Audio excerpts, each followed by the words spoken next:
بسم الله الرحمن الرحيم.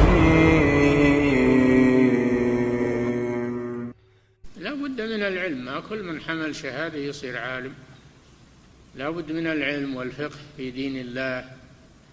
والشهادة ما تدل على العلم، قد يحملها وهو أجهل الناس، وقد لا يكون عنده شهادة وهو من أعلم الناس.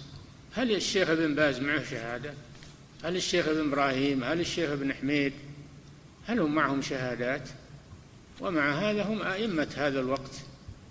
فالكلام على وجود العلم في الإنسان والفقه في الإنسان، لا على شهاداته ولا على تزكياته، ما يعتبر هذا. نعم. والواقع يكشف الشخص، إذا جاءت قضية أو حدثت ملمة يتبين العالم من المتعالم والجاهل. نعم.